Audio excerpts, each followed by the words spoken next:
Hello and welcome back to my channel, or just welcome if you're new. My name is Victoria and today I'm going to be bringing you the books that I read in July.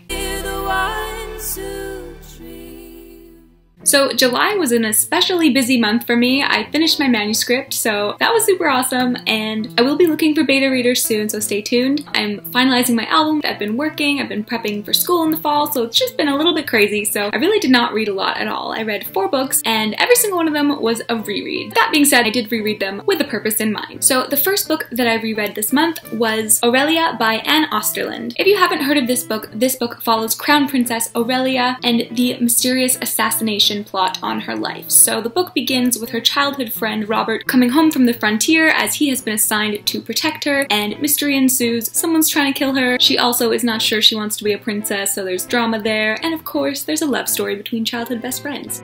I absolutely adored this book when I was young, but I have to say rereading it was a little bit dull. It's full of tropes. Aurelia is your typical, like, not like other girls, doesn't know she's pretty, but is also feisty but girly kind of character, which when I was a kid, I was all about that life, but being a little bit more grown up and critical in my reading now, I can see the problems with this. It's still very cute. It reads a bit like a fairy tale, and so I think it's still entertaining, especially if you're young. Like, it's not a bad book, but I have to say, I would have said when I was probably 10 it was one of my favorites. Now I'm like, But still very cute and very easy to skim through, so. It's only like 200 and something pages. 241 pages. The next book I read in July was The Assassin's Blade by Sarah J. Maas. So as I'm sure you all know, the final book in the Throne of Glass series, Kingdom of Ash, comes out this October. I am so excited!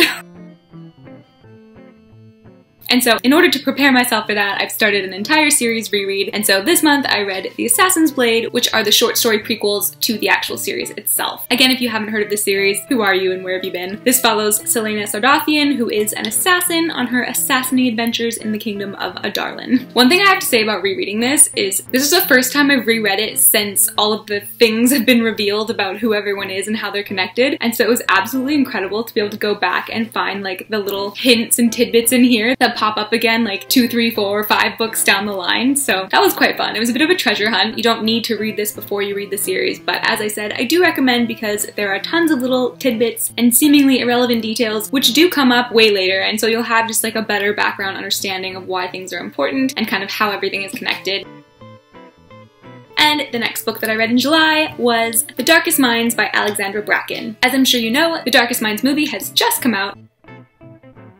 And so, again, in order to prepare myself for that, I reread this book. The first time I read it was years and years ago when it first came out, and I hardly remembered anything about it at all. And so it was absolutely wonderful to reread. It is just as good as I remember it. Liam is my baby.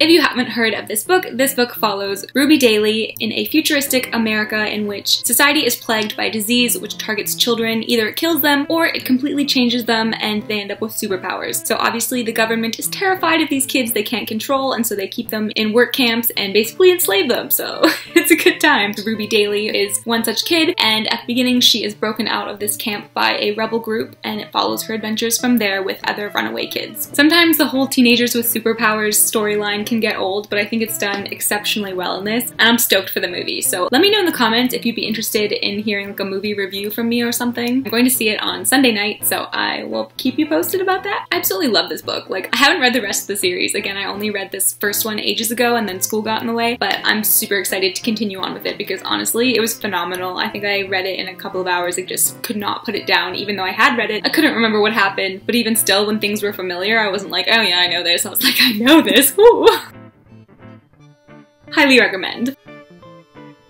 And the final book that I read in July was City of Lost Souls by Cassandra Clare. Again, if you guys have been following my reading at all this year, you'll know that I'm part of Emma Books' Shadowhunter Chronicles read-along, in which we are reading every single one of Cassandra Clare's works over the course of the year leading up to Queen of Air and Darkness. I'm not going to tell you much of the plot of this because I don't want to spoil the rest of the series if you haven't read it by some crazy chance, even though if you like YA, I'm sure you've read this series. But yeah, it's the 5th book. It follows the usual crew. One thing I will say that's quite interesting is the second half of the series, you get multiple perspectives, whereas the first half, which was the original trilogy, is mostly just Clary, so that's quite a nice change. My thoughts on this book. This is often people's favorite book in the series, and honestly, I don't get it. Please don't hate me. I actually am just not a huge fan of the second half of this series. I prefer the first half, which is funny because I feel like a lot of people prefer the second half. But yeah, I just feel like what made the first half good, especially with the Jace and Clary relationship, was that like Jace's whole arc was believing he was a villain, but then finding out he's actually the hero and can be the hero. And so in this one, this is a bit of a spoiler, but like basically he's turned dark against his will for part of it. And it's the exact same romantic tension as in the first one, except this time it's not his choice anymore. So it's kind of like we're reading the same story over again, but without the free will component. So I'm just kind of like, meh.